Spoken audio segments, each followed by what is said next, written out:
तीन वृक्ष पितरों के तुल्य हैं। पहला पीपल, दूसरा बटवृक्ष, तीसरा बेलपत्र का। बेलपत्र का कभी अनायास श्राद्ध पक्ष में आप कुछ भी ना कर पाए, कुछ भी ना कर सकते हो, तो एक पत्ते के ऊपर कोई सा भी पत्ता ले लो, चाहे पान का ले हो, कोई पीपल का ले हो, कोई भी पत्ते के ऊपर एक पूड़ी, थोड़ा मीठा थोड़ा नमकीन रखकर अपनी कामना कर कर अपने पूर्वजों के लिए इन तीन वृक्ष के नीचे 16 श्राद्ध में किसी भी एक दिन आप वो भोजन को रखकर आ जाइए। अपनी कामना कर कर सुख का अनुभव होगा, पितरों को शांति मिलेगी। एक जट्ठा और मट्ठा की कथा हमने पहले कही है, वो भी हमारे पेज पे डली हुई है, आप उस पे से निकाल कर सुनना। श्राद्ध पक्ष में वृषकपि अवतार का महत्व क्या है, विषकपि अवतार की महत्वता क्या है। देव पितर शिव महापुराण में अगर 16 दिन श्राद्ध के होते हैं और 16 दिन श्राद्ध में से कोई भी एक दिन श्राद्ध का, जो तुम्हारी मर्जी पड़ जाए, जिस दिन तुम घर में फ्री हो, जिस दिन तुम्हारी मर्जी पड़ जाए, जिस दिन तुम्हारा मन कर जाए, उस दिन वृषकपि विषकपि नाम लेकर एक रोटी में थोड़ी सी शक्कर या गुड़, थोड़ा सा चावल, थोड़ा सा अगर चावल नहीं हो तो खीर बन जाए तो ज्यादा अच्छी है, रोटी के अंदर रखकर वृषकपि या विषकपि, भगवान शंकर का एक अवतार है नारायण के साथ में। भगवान शिव और भगवान शंकर का और नारायण का एक अवतार मिलकर हुआ था। भगवान शिव और नारायण का मिलन से 3 अवतार हुए थे, 3 अवतार हुए। एक हरिहर अवतार भी भगवान शंकर और नारायण के मिलन से हुआ। एक वृषकपि अवतार भी नारायण और शिव के मिलन से हुआ। तो जो वृषकपि अवतार है, भगवान शंकर और एक भगवान नारायण और भगवान शंकर के मिलन से शरंभेश्वर अवतार भगवान शंकर का और नारायण का मिलकर हुआ है, शरंभेश्वर। ये 3 अवतार नारायण और शिव जी मिलकर बने हैं। 3 अवतार भगवान शंकर ने नारायण के साथ मिलकर लिया, शरीर एक बनाया, दोनों मिल गए, एक शरीर बनाकर जगत का कल्याण करा। रोटी हो तो रोटी, पूड़ी हो तो पूड़ी, पराठा हो तो पराठा, जो तुम बनाए हो उसमें थोड़ा सा मात्रा दूध चावल की या खीर की, थोड़ी सी मात्रा गुड़ की, और वृषकपि या विषकपि अवतार का नाम लेकर अपने दरवाजे के बाहर खड़े होकर जो गौ माता को श्राद्ध पक्ष में किसी भी दिन ये भोजन वृषकपि का नाम लेकर दे देते हैं, उसके घर में कभी संपदा की कमी नहीं आती, धन की कमी नहीं आती। श्राद्ध पक्ष का ये स्वरूप है विषकपि अवतार। एक बार सब बोलेंगे, बोल विषकपि भगवान की। अब नाम आप लोग ले, जिससे आप लोगों को याद हो जाए। बोलिए, विषकपि भगवान की। आप विषकपि बोल सकते हो, वृषकपि भी बोल सकते हो, वृषकपि भी बोल सकते हो और विषकपि भी बोल सकते हो, दोनों नाम में से कुछ भी। हाँ, अगर आप नेट पर सर्च करोगे, या आजकल लोग क्या है, कथा सुनने के बाद नेट पर जल्दी सर्च करते हैं, तो गूगल आदि पर सर्च करोगे तो विषकपि भी आ सकता है, वृषकपि भी आ सकता है। पुराण में अगर ढूंढोगे, शिव पुराण के अंतर्गत या स्कंद पुराण में या गर्ग संहिता में या कूर्म पुराण में, बरहा पुराण में अगर आप ढूंढेंगे तो उसमें वृषकपि और विषकपि कोष्टक में बना हुआ है। पहले आएगा विषकपि, फिर कोष्टक में आएगा वृषकपि।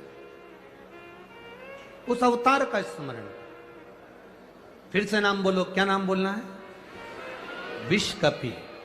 या तो विषकपि बोल लें या वृषकपि।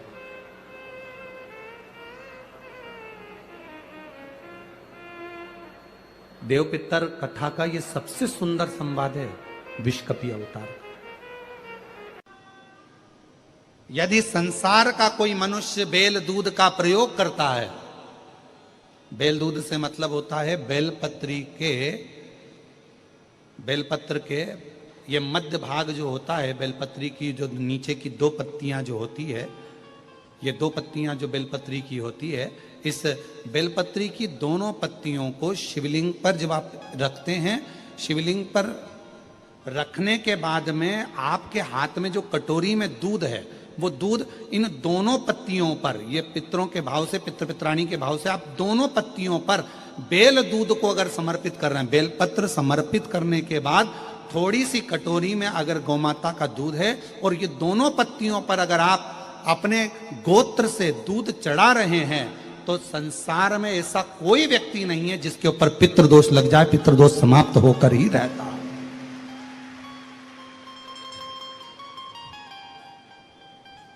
शिवलिंग पर बेलपत्र चढ़ाई, बेलपत्र चढ़ाकर ये नीचे की जो पत्ती है, आपका जो दूध का भाग है वो दो पत्ती पर चढ़ना चाहिए, तीसरी पत्ती पर जल का भाग आता है।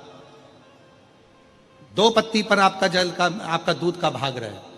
और जब बेल दूध का प्रयोग आप करते हैं और दूध बाबा को 16 दिन श्राद्ध के अगर कोई कह दे कि आपके घर में पितृदोष है, ये दोष है, वो दोष है, सारे दोष आपके यहाँ लग गए हैं और आपके यहाँ ये 4 लक्षण अगर पितृदोष के दिख रहे हैं जो पहले कथा में वर्णित किए, अगर ये लक्षण दिख रहे हैं तो श्राद्ध पक्ष के 16 दिन पहले दिन से ही आप चालू हो जाओ।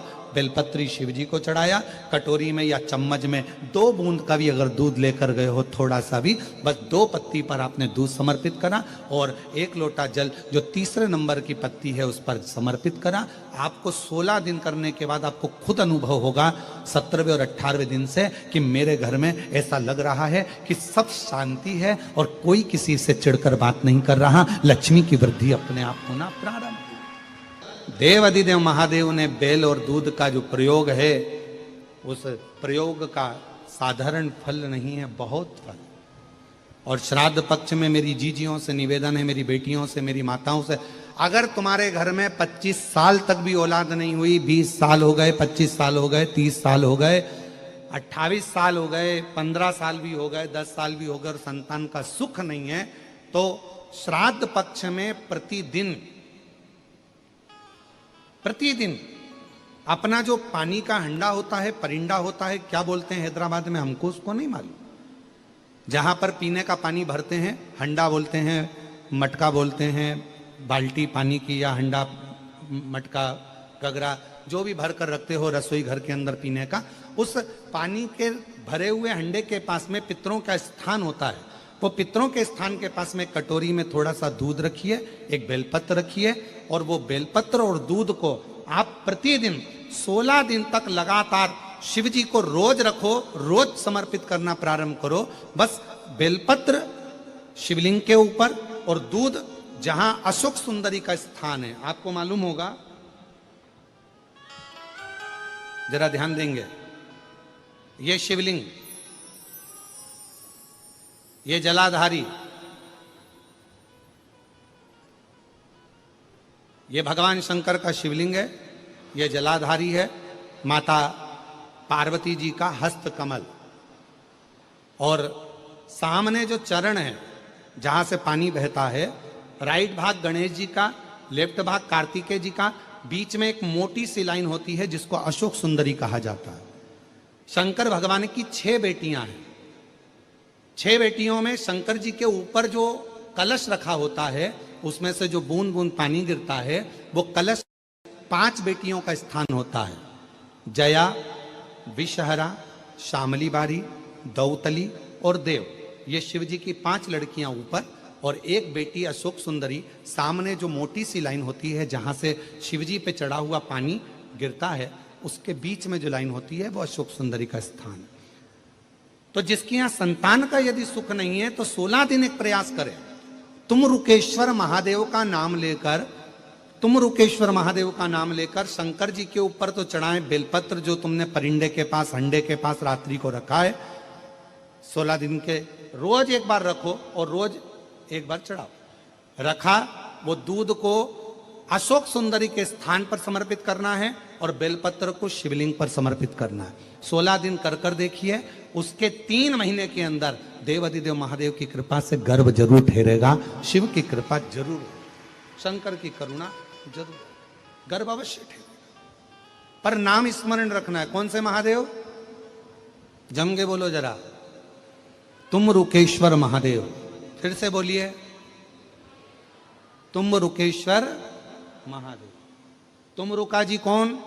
जिन्होंने भगवान शंकर की अविरल भक्ति को, भगवान शिव की अविरल रचना को, भगवान शिव के मंत्र जाप को, शिव जी के स्मरण को, भगवान शंकर की अविरल कथा